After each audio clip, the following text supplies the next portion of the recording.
Welcome friends, welcome to my channel. இன்றைக்கி நம்ம வந்து ஒரு சிம்பிளான ஒரு ரெசிபி தான் பார்க்க போகிறோம். பேச்சுலர் கூட செய்யலாம், ரொம்ப ஈஸியான ரெசிபி.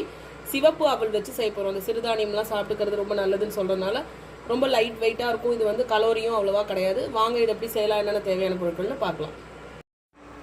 போகா செய்யறதுக்கு தேவையான பொருட்கள் என்னென்னு பார்த்துக்கலாம். தாளிக்கிறதுக்கு எண்ணெய் விட்டுருக்கேன் கடாயில், ஒரு 2 டேபிள் ஸ்பூன் இருக்கும். அதோட கம்மியாக கூட விட்டுக்கலாம்.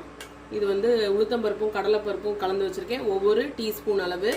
நிலக்கடலை என்கிட்ட இருந்தது, உங்களுக்கு வேணும்னா போட்டுக்கலாம், இது வந்து ஆப்ஷனல். அடுத்தது கடுகு வந்து வச்சுருக்கேன், ஒரு டீஸ்பூன் அளவு கடுகு. இதெல்லாம் போட்டுட்டு ஃபஸ்ட்டு கடலைப்பருப்பு சேர்த்துக்கலாம். அடுத்து நம்ம வந்து ஒவ்வொன்றா சேர்க்க போகிறோம். மஞ்சள் பொடி, உப்பு தேவையான அளவு, வெங்காயம் ஒன்று வந்து மீடியம் சைஸ் வெங்காயம் கட் பண்ணி வச்சுருக்கேன்.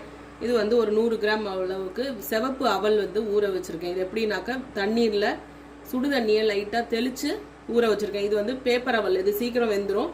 இதே வந்து உங்களுக்கு கெட்டி அவல்னா கொஞ்சம் நேரம், ஒரு 5 நிமிஷம் இந்த ஊற வைக்கணும் நம்ம தண்ணியில். இது வச்சுருக்கேன். இது நல்லா வெந்துருச்சு. இதில் இது பண்ணும்போதே கலந்தா போதும் நம்ம. இது வந்து குடமிளகா வந்து 1 நறுக்கினது வச்சுருக்கேன். இது வந்து எலுமிச்சம்பழம் புழியறதுக்கு 1 சின்னதாக 1 சீட்ஸ் எல்லாம் எடுத்துகிட்டு இருக்குது. பச்சை மிளகா 2, நீங்கள் வந்து சிவப்பு மிளகா இருந்தால் அதை கூட யூஸ் பண்ணிக்கலாம்.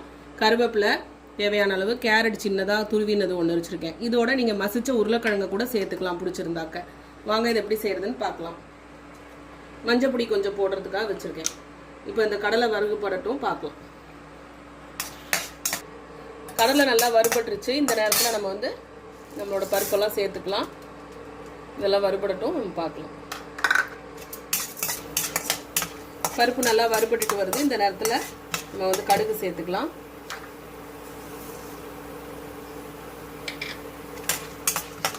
இது வறுபட்டு வந்தோடனே நம்ம வந்து வெங்காயத்தை சேர்த்தா போதும். இதோட நீங்கள் கோஸு என்ன சீக்கிரமாக வேகுமோ அந்த மாதிரி வெஜிடபிள்ஸ் சேர்த்து நல்ல ஒரு டேஸ்டான ஒரு இன்க்ரீடியன்ட் நம்ம வந்து போட்டு ஒரு ரெசிபி தயாரித்து சாப்பிட்லாம். இது வந்து ஒரு பேச்சுலர் ரெசிபி கூட. நல்லா வறுபட்டுருச்சு. இந்த நேரத்தில் ஒரே ஒரு நிமிஷம் நல்லா எல்லாம் கலந்து வறுபட்டோன்னே நம்ம வெங்காயத்தை சேர்க்க போகிறோம். நல்லா வறுபட்டுருச்சு.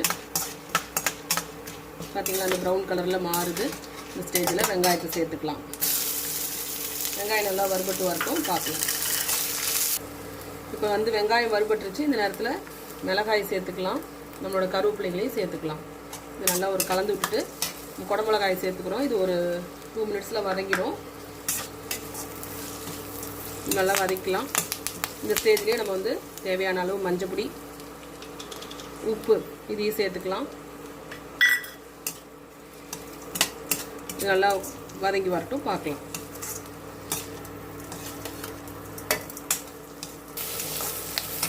இது நல்லா வதங்கிடுச்சு. இந்த ஸ்டேஜில் நம்ம வந்து இந்த எலுமிச்சம்பழத்தை புழிஞ்சிக்கலாம்.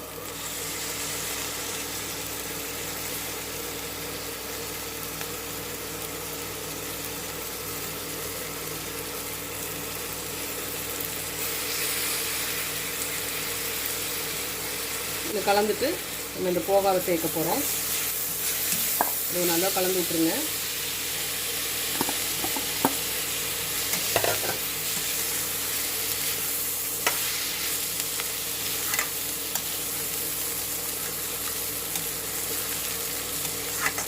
எல்லாம் கலந்து சும்மா ஒரு பெரட்டுனா போதும். இந்த ஸ்டேஜில் நம்ம வந்து கேரட்டை சேர்த்துக்கலாம்.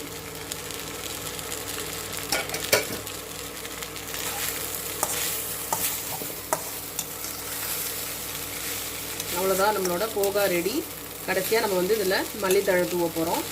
இதெல்லாம் சேர்ந்து ஒரு கலந்து ஒரு பெரட்டிட்டு அடுப்பை ஆஃப் பண்ணிடலாம். இப்போ எல்லாமே வெந்திருக்கும், ஓரளவுக்கு எல்லாமே நல்லா வெந்துடும். இந்த சூட்டில் லைட்டாக கொஞ்சம் மறுபடியும் வேகட்டும்.